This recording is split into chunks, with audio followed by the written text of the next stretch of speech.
Olá a todos, meu nome é Suzana, eu sou pediatra, sou neonatologista, professora aqui no Médico Residente e hoje a gente vai para mais um Aprendendo com Questões. O objetivo dessa aula, o objetivo que a gente faz aqui é revisar brevemente o conteúdo e depois ver como esse tema cai nas provas de residência em todo o país. Hoje o tema é reanimação neonatal, um tema que particularmente eu adoro falar e que cai bastante nas provas de residência também, principalmente porque em 2022 nós tivemos uma atualização das diretrizes de reanimação. Então vamos lá.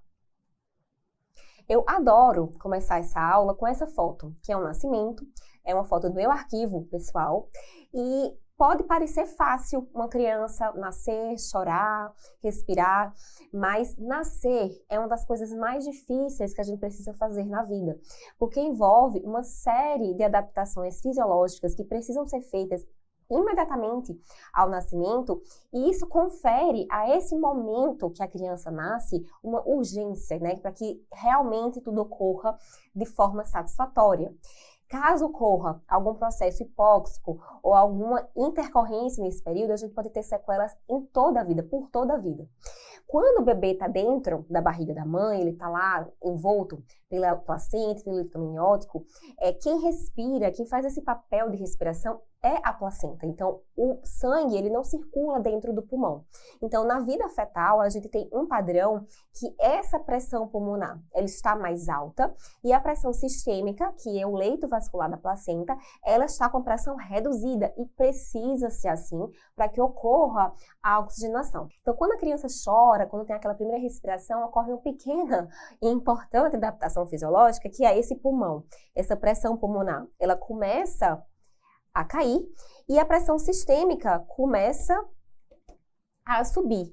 E isso é uma transição, não é automático, não é espontâneo, de uma hora para outra essa pressão cai. Pelo contrário, essa pressão pulmonar passa alguns dias para que vá caindo e caia de vez. Então, quando a gente afere a pressão de um recém-nascido no primeiro dia, por exemplo, essas pressões tendem a ser mais baixas mesmo, a pressão sistêmica, porque está nesse processo ainda de adaptação.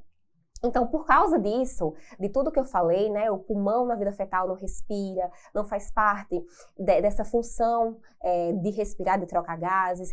A saturação do bebê, ela demora a estabelecer com a saturação maior. Então, até 5 minutos de vida, a criança ela vai saturar de 70% a 80%. E por que eu digo isso? Porque é quase que impossível uma criança com 5 minutos de vida estar com Apgar 10, ou seja, está totalmente corado. Porque ainda com 5 minutos, eu ainda vou ter uma saturação entre 70% e 80%. Entre 5 e 10 minutos, eu já vou saturar um pouquinho mais, de 80% a 90%, e só depois de 10 minutos de vida é que essa criança vai saturar entre 85% e 95%. Ou seja, somente depois de 10, 20 minutos de vida é que a criança vai estar completamente corada. E também esse gráfico serve para nos dizer que a cor do bebê, quando ele nasce, não vai me guiar em termos de reanimação, porque eu não vou olhar para a cor para decidir se eu vou ou não reanimar a criança. Como vocês estão vendo, demora um tempo para que essa cor, que o bebê fique completamente corado. E agora, falando das perguntas que a gente precisa fazer quando o bebê nasce. Então, quando o bebê estreou nesse mundo, a gente precisa fazer 4 perguntinhas básicas. A primeira é a idade gestacional dessa criança. Por que a gente precisa perguntar isso? Existem protocolos de reanimação que eles são atualizados a cada 5 anos.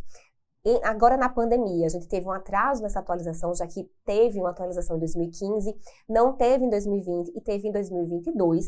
E nesses protocolos, nessas diretrizes de reanimação, os recém-nascidos eles são divididos em 2.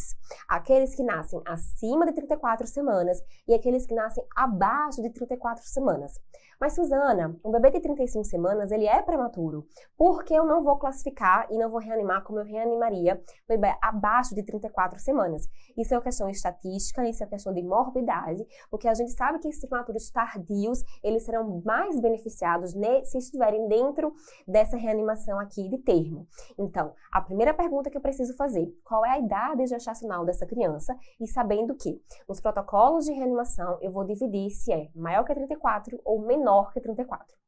Então, a primeira pergunta já foi feita, eu já sei que ele tem mais de 34 semanas, que a gente vai focar aqui, e eu tenho que saber se o bebê está respirando, se o bebê está chorando e se ele tem um tônus em flexão. Então, essas são as 4 perguntas que eu preciso fazer quando o bebê nasce. Então, pode ser que ele não chore, mas ele está respirando, ele tem um tônus em flexão, e caso ele não esteja chorando, mas ele tenha respiração e tônus em flexão, eu preciso checar a frequência cardíaca dele.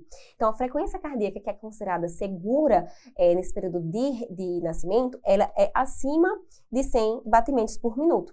Então, ele está respirando, tem um tônus em flexão, não está chorando, mas ele tem uma frequência cardíaca acima de 100, então tá beleza. Existem crianças que não choram quando nascem, e não significa dizer que eu vou precisar fazer alguma manobra de reanimação, desde que ela responda sim às outras perguntas. Ou seja, ele está respirando, ela está com tônus em flexão e ela tem uma frequência cardíaca acima de 100 batimentos. E aí vem outra dica prática para vocês, que é como é que eu vou medir essa frequência cardíaca na hora do nascimento. Como é um bebê que está respirando, né, tem um tônus bom, então eu presumo que é um bebê que nasceu bem. Então, o que você pode contar é através do cordão umbilical mesmo, que está ainda conectado a essa genitora, você vai contar em 6 segundos e depois multiplicar por 10. Então, é uma forma que a gente tem também de verificar essa frequência cardíaca. Isso fora do contexto de reanimação neonatal. E agora que a gente vai falar dos novos protocolos, né, as novas diretrizes de reanimação neonatal que foram liberadas em 2022. Então, sempre que a gente vai falar de reanimação, a gente tem que lembrar da anamnese materna, de verificar o material e também falar o briefing da equipe. O que é isso? Eu tenho que conversar com essa mãe, ver fator de risco, ver idade, como é que foi a gestação, se tem algum exame alterado. Eu preciso checar o meu material. Então, toda vez que eu vou dar plantão numa maternidade, que eu vou dar plantão em sala de parto, eu preciso ver se aquele AMBU está funcionando, se o aspirador está ok, se eu tenho tudo que eu preciso, se as medicações estão todas certinhas. Então, essa verificação do material, ela precisa ser feita em todo plantão. Toda vez que você chega, você tem que verificar. E além disso, o briefing da equipe é você dar funções a essa equipe. Então, quem vai ser o líder da reanimação, caso precise, quem vai ficar com a via aérea, quem vai ficar com as medicações, quem vai ficar com o cateterismo umbilical. Então, eu preciso estar muito alinhada com a minha equipe, cada um tem que ter sua função, para na hora a gente não ficar cada um colocando a mão e não resolver. Então, aí o bebê nasce e aí a gente faz aquelas perguntas, né? Se é uma gestação maior que 34 semanas, se ele tá respirando ou se ele tá chorando, se tem tônus muscular em flexão. E aí é uma criança que tem o tônus, que tá tudo certinho, respondeu sim a todas as perguntas, e eu vou fazer o clampeamento tardio, aquele clampeamento acima de 60 segundos, eu vou prover, né, normotermia, deixar esse contato pele a pele com a mãe, manter vias aéreas pérvias e avaliar a vitalidade de forma contínua. Ou seja, o bebê nasceu, não significa dizer que minha assistência acabou. Pelo contrário, minha assistência acabou de começar. Porque o bebê precisa ser avaliado, checar se está tudo certo. Bebês que nascem bem podem fazer apneia. Bebês que nascem bem podem deprimir e precisar de reanimação neonatal. Então, respondeu sim a todas as perguntas. Eu vou deixar junto com a mãe, mas eu estarei olhando se está tudo certo. Vamos supor que respondeu não a uma dessas perguntas. Então, aqui já teve uma primeira modificação da diretriz de 2022, que é, antes o bebê não nascia bem, a gente clampeava imediatamente o cordão umbilical. E hoje isso mudou. O que é que a gente vai fazer? Se o bebê ele não está respirando, ou não está chorando, ou não tem tônus muscular em flexão e é um bebê termo, eu posso, antes de clampear esse cordão, fazer um estímulo dorsal 2 vezes. Ou seja, eu vou fazer como se fosse passar a mão nas costinhas desse bebê 2 vezes de forma bem singela, não precisa ser estragando essa criança, devagar. E caso essas 2 manobras, né, não deem certo, ou seja, eu vou fazer 2 vezes, antes de clampear, caso não dê certo, eu vou clampear esse cordão umbilical. Clampeei o cordão umbilical, vou levar para a fonte de calor radiante. O que é isso? O berço aquecido. Lembrem que eu testei o meu material, então o berço está aquecido. E aí vou secar o corpo, vou secar a cabecinha, vou posicionar a cabeça e eu vou aspirar vias aéreas se obstruídas. Aqui é outra mudança em relação da nova diretriz de 2022. eu só vou aspirar boca e vias aéreas se eu tiver evidência que tem secreção ali. Se eu não estou vendo secreção, eu não vou aspirar, eu já vou passar para a próxima fase. E aí, caso nada disso resolva, lembrando que isso aqui eu tenho 30 segundos para fazer. Caso nada disso resolva, a frequência está menor do que 100 batimentos por minuto, está em apneia ou respiração irregular, ou seja, ele pode ter uma frequência de 110, por exemplo, mas ele não está com respiração regular, ou seja, aquela criança que não assumiu respiração, está com frequência cardíaca boa, mas ele não está respirando. Então, nesse caso, se ainda continua assim, eu vou começar minha ventilação com pressão positiva em ar ambiente, certo? E se eu estou iniciando a VPP, que é a ventilação com pressão positiva, eu preciso monitorizar esse paciente na mão direita, ou seja, uma saturação pré-ductal. E reparem que tudo isso aqui é justamente no primeiro minuto de vida, que é o Golden Minute, o minuto de ouro. Se eu precisar fazer VPP, eu preciso começar nesse primeiro minuto de vida.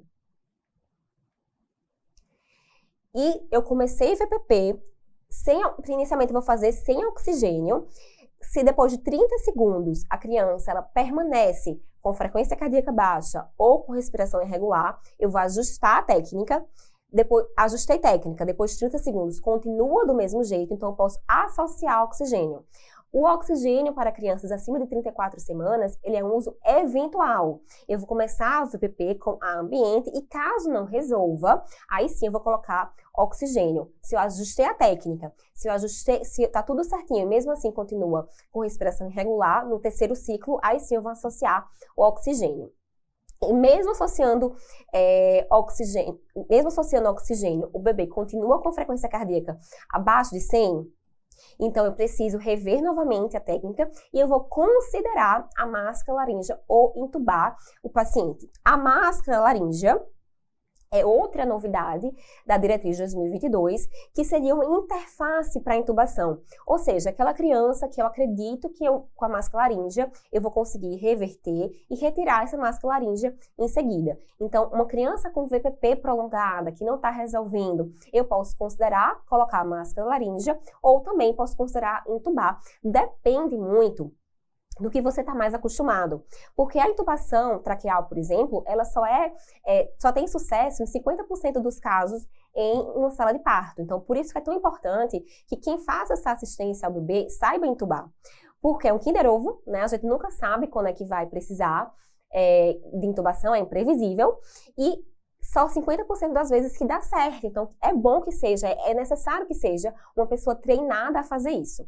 Então, é máscara laríngea ou intubação traqueal? Depende do teu serviço, depende da tua experiência e depende do que você está vendo daquele paciente. Às vezes, é um paciente que você está percebendo que vai demorar para assumir respiração, que foi uma hipóxia muito grande, que foi um parto muito difícil. Então, talvez esse paciente não vale a pena você passar a máscara laríngea. Ela não é uma interface definitiva. Então, naquele paciente que você está vendo que está respondendo, que será uma coisa muito mais rápida, mais passageira, aí você pode fazer a máscara laríngea. Então, isso aqui é muito do feeling. E lembrando que a máscara laríngea, ela só é liberada em crianças acima de 34 semanas e acima de 2 quilos. Então, mesmo que seja quando você está falando de prematuro, essa máscara laríngea ela não vai entrar ainda, a gente não tem ainda dispositivos seguros para essa faixa etária. E se mesmo assim você intubou, você colocou a máscara laríngea, você está provendo oxigênio, então aqui você já está com oxigênio com toda certeza. E mesmo assim essa frequência está menor do que 60, e aqui a gente vai ver que é outro número, né? Você tem frequência abaixo de 100, é uma frequência que você vai intubar, caso a ventilação com pressão positiva não dê certo, e uma frequência abaixo de 60, ou seja, aquela frequência que você já fez tudo e ele continua abaixo de 60, aí sim você vai fazer a massagem cardíaca. Mas para fazer massagem cardíaca, eu preciso ter uma via aérea boa. Não adianta você intubar, fazer uma massagem cardíaca nessa criança sem estar intubada, ou sem estar com máscara laríngea, por exemplo. Então, a frequência cardíaca abaixo de 100 é para garantir intubação, nesse caso, e abaixo de 60 é para massagem cardíaca. Então, o meu bebê continua com frequência abaixo de 60, eu vou fazer massagem cardíaca coordenada com ventilação. Ou seja, eu vou fazer 3-1. 3 massagens para uma ventilação. E aqui eu já estou considerando que o oxigênio está a 100%. Essa frequência abaixo de 60, ela também é um marcador para você considerar fazer cateterismo venoso de urgência na sala de parto e considerar fazer medicações também em sala de parto. E quando a gente fala em reanimação neonatal, só existe uma medicação possível de ser feita, que é a adrenalina. Não tem nenhuma outra. Não existe bicarbonato, não existe cálcio, não existe atropina, amiodarona, nada. A medicação em sala de parto é adrenalina. Então, se você já entubou, já massageou, já fez catéter umbilical e mesmo assim essa criança está com frequência abaixo de 60, está na hora de fazer a adrenalina. E aqui embaixo vocês percebam também que o próprio protocolo, ele coloca assim, considerar hipovolemia. Em algumas crianças, quando tem um descolamento prematuro de placenta, por exemplo, uma placenta prévia, esses bebês eles podem estar hipovolêmicos e aí você pode fazer uma expansão com soro fisiológico na forma de melhorar um pouquinho essa perfusão. Mas não é todo mundo que vai fazer essa expansão. A gente vai considerar nesses casos específicos em que existe uma perda de volume prévio por esse bebê. O que é que mudou em relação à última diretriz que foi em 2022? As principais diferenças é em relação à temperatura de sala de parto, que agora a gente vai admite entre 23 e 25, uma temperatura de sala de parto, lembrando que o bebê, ele tem que ficar entre 36,5 e 37,5, isso é a temperatura, é a normotermia para o recém-nascido. Então, antes, na diretriz anterior, era entre 23 e 26 graus, agora é entre 23 e 25. O estímulo dorsal, ou seja, aquela criança que nasce, não está respirando, não está chorando, não está com tônus em flexão, antes de cortar o cordão umbilical, eu posso fazer esse estímulo dorsal até 2 vezes antes de cortar esse cordão umbilical. O tamanho do ambu mudou e isso foi uma mudança para melhor, porque a gente antes tinha ambu para termo, ambu para pré-termo, e agora a gente tem um único ambu, que é de 240 ml, que vai funcionar tanto para prematuro quanto para termo. O uso da máscara laríngea como interface para intubar, então aquela criança com a VPP prolongada, eu posso considerar a máscara laríngea antes da intubação. E a adrenalina, não mudou a dose, mudou a forma como a gente se refere à adrenalina. A adrenalina, de forma comercial, ela é 1 miligrama por ml. E o que acontecia antes? A gente falava 1 para 10 mil, 1 para 1000, e isso confundia muito quem estava administrando essa medicação. Então, hoje a gente precisa evitar utilizar o termo 1 para 10 mil, 1 para 1000. A gente vai falar de adrenalina 1 miligrama por ml, que é o que está na ampola, e a gente precisa diluir 1 miligrama em 9 ml de soro fisiológico. Então, ela vai ficar 1 miligrama para 10 ml. Então, aqui vocês confirmem que ela tem 1 miligrama por ml. E qual é a dose que eu vou fazer da adrenalina? A dose formal é 0,01 miligrama por quilo. Então, por isso que quando eu diluo ela de 1 para 10, a dose vai ser exatamente 0,1 ml por quilo, porque ela está diluída de 1 para 9. Então, evitar falar 1 para 10 mil, 1 para 100 mil, 1 para 1000, não. É adrenalina 1 miligrama por ml, eu vou diluir a adrenalina 1 miligrama em 9 ml, e assim a minha dose vai ficar 0,1 ml por quilo. O bebê tem 2 quilos, vai fazer 0,2 ml. Tem 3 quilos, 0,3 ml que vai fazer da dose de adrenalina, porque a dose mesmo é 0,01 miligrama por quilo. Agora vamos para algumas questões de como é que isso cai nas provas de residência. Essa questão do Dante 2024, de acesso direto, você é chamado para auxiliar na sala de parto um recém-nascido com idade gestacional de 40 semanas, ou seja, aquela primeira pergunta a gente já respondeu. É um filho de mãe com diabetes mellitus que nasce com tônus em flexão, ok? Mas com respiração irregular e coberto por mecônio. Você realiza o clampeamento imediato do cordão e leva a criança para a mesa de reanimação, onde ela é posicionada sobre fonte de calor radiante, realiza os passos iniciais. Após tais medidas, o recém-nascido tem uma frequência cardíaca de 165, mas segue com respiração irregular. Então, qual seria a medida agora, né? Além de associar a oximetria de pulso. Então, vamos lá. As 4 perguntas a gente fez, que é a idade gestacional, a respiração, o tônus e o choro, a frequência cardíaca.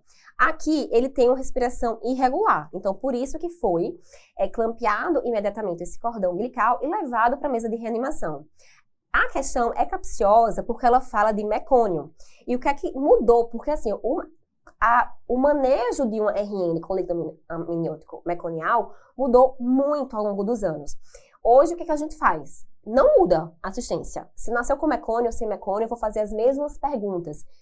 A idade gestacional, se está com tônus, se está respirando, se está chorando, se está com frequência cardíaca. Eu vou ter a mesma abordagem. Por quê? Quando antes a gente utilizava muito esse mecônio e fazia uma aspiração rápida do mecônio e tentava fazer a laringoscopia para tirar esse mecônio, a gente atrasava muito a ventilação com pressão positiva. E a ventilação com pressão positiva é o mecanismo mais efetivo na reanimação neonatal. Então, a gente não pode atrasar a VPP. Então, estando com mecônio ou estando sem mecônio, não vai mudar a minha assistência. Vocês veem que o que foi determinante aqui foi a respiração irregular. Então, eu clampeei o cordão umbilical, eu levei para a mesa, sobre fonte de calor, realizou os passos iniciais, quais são? Prover fonte de calor, secar, aspirar vias aéreas se necessário. Mesmo após isso, o bebê ele tinha uma frequência cardíaca boa, estava acima de 100, mas ele tinha respiração irregular. Ou seja, ele não melhorou completamente, ele está com frequência boa, mas ele não assumiu respiração. Então, eu preciso de uma nova abordagem. Eu coloquei o oxímetro de pulso e qual é o próximo passo? O que é que eu preciso fazer nesse primeiro minuto de vida? A ventilação com pressão positiva e máscara. A ventilação com pressão positiva é o mecanismo mais efetivo em sala de parto. Então, se após 30 segundos dos passos iniciais, a criança está com frequência cardíaca abaixo de 100, apneia ou respiração irregular, eu preciso começar a ventilação com pressão positiva. Mas vamos aqui ver as outras opções porque elas estão erradas. A letra B fala em aspiração com sonda orotraqueal. Repare que essa aspiração com sonda já seria os passos iniciais. Lembra que eu vou aspirar se necessário. Então, se eu estou julgando que essa criança tem secreção, essa aspiração tem que fazer parte dos 30 segundos iniciais de assistência. Letra C fala em aspiração sobre visualização direta com auxílio da laringoscopia. O que é isso? É o que a gente fazia antes das diretrizes recentes, né? Desde 2020 que isso mudou, desde 2015, na verdade, que isso mudou. Antes a gente tinha que laringoscopar a criança que nascia com mecônio e aspirar sobre visualização direta uma única vez antes de começar, de fato, a reanimação, né? Os passos iniciais. E o que a gente começou a perceber é que essas crianças que a gente fazia laringoscopia, elas eram atrasadas em começar a VPP, que é o mecanismo mais efetivo. Então, apesar de ter sido feito uso em termos anteriores, a gente não faz isso aqui mais, inicialmente na reanimação. Pode fazer ainda? Pode. Eu posso aspirar, fazer VPP e eu suspeitar que exista secreção em via aérea baixa, então eu posso aspirar uma única vez. Mas isso aqui, primeiro eu preciso garantir a ventilação com pressão positiva. E na letra D, fala em intubação orotraqueal. Vamos lembrar que a indicação de intubação é uma frequência cardíaca menor do que 100, que essa criança não tem, e outra coisa é uma respiração irregular sustentada. Ele nem começou o VPP ainda, então eu não tenho como dizer que ele não vai assumir respiração. Se eu estou fazendo VPP por 2 minutos, essa criança ainda continua assim, talvez tenha indicação sim de intubar. Mas agora o que eu vou fazer é a VPP. Outra questão do Dante de 2024, acesso direto. Você é chamado para auxiliar uma sala de parto de um recém-nascido com idade gestacional de 40 semanas. Ele é filho de mãe diabetes, nasce com tônus em flexão, respiração irregular e coberto mecônio. Então vamos lá. Eu fiz as minhas 4 perguntas, né? Idade gestacional, respiração, o choro e o tônus. Aqui ele tem o tônus em flexão, mas a respiração está irregular, certo? Então aqui, o que é que eu vou fazer? Os passos, eu vou clampear o cordão umbilical, vou fazer os passos iniciais, que tem que durar 30 segundos. Depois desses passos iniciais, a criança continua com respiração irregular, apneia ou uma frequência cardíaca menor do que 100, eu vou começar a minha ventilação com pressão positiva, que tem que ser iniciado no primeiro minuto de vida. E aqui fala que após tais medidas, esse recém-nascido tem uma frequência cardíaca de 165, mas continua com respiração irregular, então por isso a gente vai começar a ventilação com pressão positiva. E aí, lembre que isso aqui é no primeiro minuto de vida. E a pergunta da questão é, no 6º minuto de vida, qual é a saturação pré-ductal alvo a ser considerada para esse recém-nascido? Nos 6 minutos, eu tenho que ter resolvido isso aqui. Esse bebê tem que estar bem, né? Tem que ter resolvido. Então, qual é a saturação que eu preciso encontrar? A gente tem com 5 minutos, com 5 a 10 minutos e acima de 10.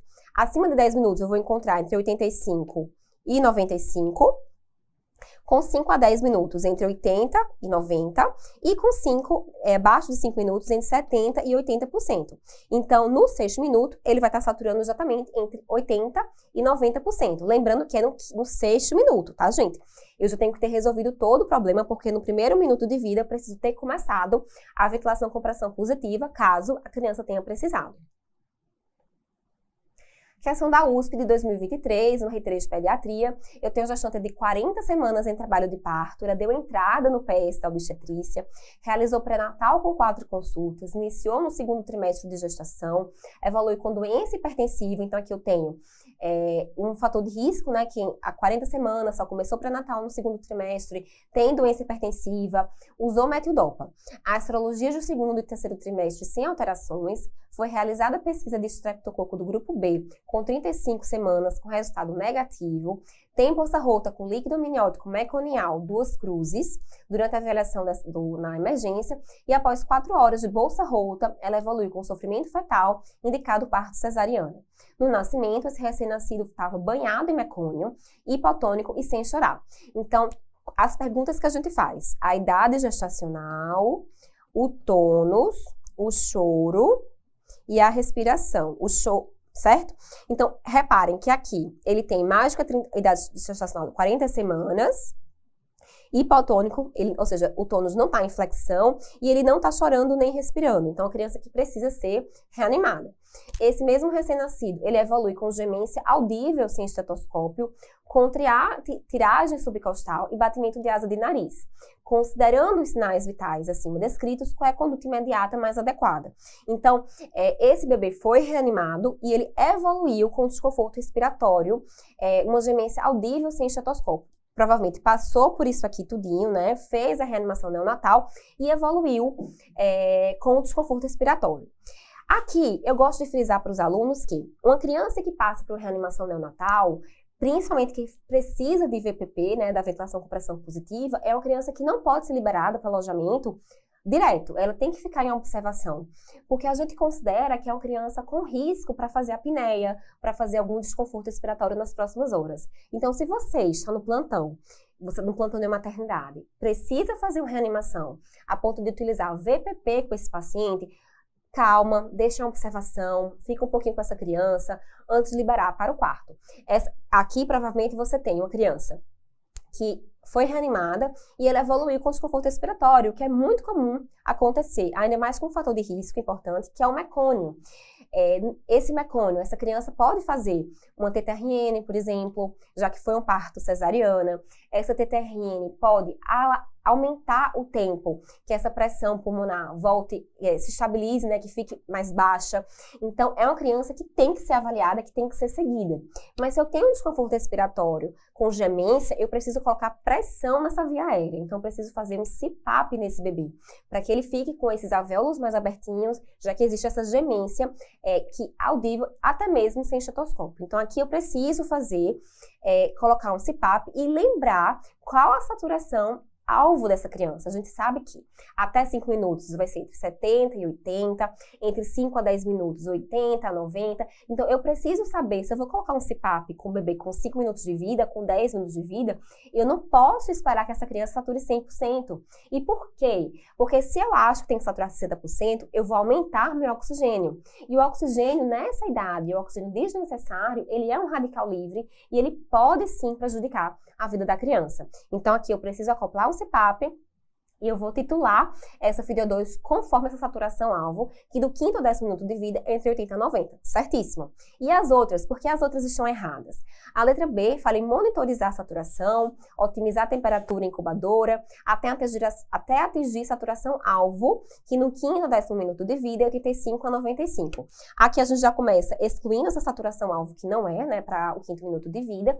E lembrar que monitorizar a saturação, otimizar a temperatura é uma obrigação em todo bebê, mas só otimizar a temperatura não vai fazer a criança chegar à saturação-alvo de uma hora para outra. Se eu estou uma criança que está saturando 60% e está hipotérmica, eu tenho que atingir nas duas vertentes. Eu preciso otimizar essa saturação enquanto eu aumento essa temperatura. Eu não posso ficar sentada esperando a temperatura aumentar e ver uma criança saturando baixo. Eu preciso fazer as duas coisas simultaneamente para ajudar essa criança. Na letra C, fala em reiniciar a VPP, conforme saturação-alvo, que seria 85 a 95, aqui a gente já exclui. E vamos agora lembrar que a VPP, a indicação da VPP é uma frequência cardíaca abaixo de 100, uma respiração em apneia ou respiração irregular, que não é o caso aqui. Apenas a gente tem uma gemência audível sem apneia, sem respiração irregular. E na letra D, iniciar oxigênio suplementar e aumentar o fluxo conforme a saturação-alvo. E aqui ele coloca certo, né? No 5º ou 10º minuto, divide a saturação entre 80% e 90%. Qual é o problema da questão? Esse oxigênio suplementar. O que é oxigênio suplementar aqui? Porque eu posso oferecer oxigênio suplementar através de um CPAP, através de uma ventilação mecânica, através de um catéter nasal. Então, como eu vou oferecer esse oxigênio suplementar? Reparem que aqui a criança, ele não fala qual a saturação que ela tá. Então, por que eu vou começar a fazer oxigênio suplementar? E aqui tem outro ponto importante. A gente não faz O2 livre como parte da reanimação neonatal e não é recomendado deixar O2 livre para o bebê. Porque se eu deixo O2 livre, eu estou deixando O2 a 100% e a gente respira 21%. Então, se um bebê está no 5º minuto de vida, está saturando 85, ele não precisa de oxigênio. Então, por que eu vou deixar um oxigênio livre para essa criança? Ele não precisa. Então, quanto mais oxigênio a gente dá, mais radical livre essa criança produz. E isso é danoso, sim, para o pulmão dessa criança. Então, alternativa correta, letra A. Na Unesp, em 2022, acesso direto, eu tenho uma gestante de 25 anos, que ela não realizou pré-natal, tem 38 semanas, é um feto único e uma bolsa rota de 36 horas. Na sala de parto, após o nascimento, o RN apresentou hipotonia e choro fraco. Então, vamos rever novamente os nossos passos. A gente tem que ter a idade gestacional e como essa criança nasce, o tônus, a respiração, o choro. Aqui a idade gestacional é 38 semanas, mas a gente já sabe que ele está com hipotonia e choro fraco. Então, a criança que vai precisar ser reanimada. Na diretriz nova, a gente vai fazer o estímulo dorsal 2 vezes antes de clampear o cordão umbilical e vai levar esse bebê à mesa de procedimentos ao berço aquecido, caso ele não melhore. Mas aqui é uma prova de 2022, então a gente não está utilizando a diretriz nova. A gente vai utilizar a diretriz anterior, em 2015, que dizia que o bebê que nasce com o tônus irregular, respiração irregular, clampeia esse cordão e leva para o berço aquecido, que é justamente a resposta dessa pergunta. Eu vou clampear o cordão e realizar os passos iniciais de reanimação. Letra A fala que eu vou deixar o RN junto à mãe e avaliar a vitalidade periodicamente. Eu vou fazer isso se o bebê nasce bem, ou seja, ele tem tônus bom, ele tem respiração ok, tá chorando, tá com frequência cardíaca boa. Então, a gente não vai fazer isso agora porque ele tá hipotônico. Letra B, fala estimular o RN e aguardar 1 minuto para clampear o cordão umbilical. Estimular o RN seria a conduta adequada, mas a gente não atualizada, né? Mas a gente não espera 1 minuto. A gente vai estimular estímulo dorsal 2 vezes, não deu certo, leva para o berço. E na letra C, clampear o cordão após 3 minutos e realizar os passos iniciais de reanimação. Se eu esperar 3 minutos, esse bebê vai entrar em parada, né? E vai ser ainda mais difícil de reanimar. Então, concordo que o clampeamento ele pode ser tardio, entre 3 a 5 minutos, naquelas crianças que têm condição para isso. Se não tem condição, a gente vai ter que clampear de forma precoce e levar para o berço para iniciar a reanimação. Então, alternativa correta, letra D. Eu espero que vocês tenham curtido essa mini revisão de reanimação neonatal com foco nas diretrizes de 2022 e estou aqui disponível para qualquer dúvida e questionamento da aula.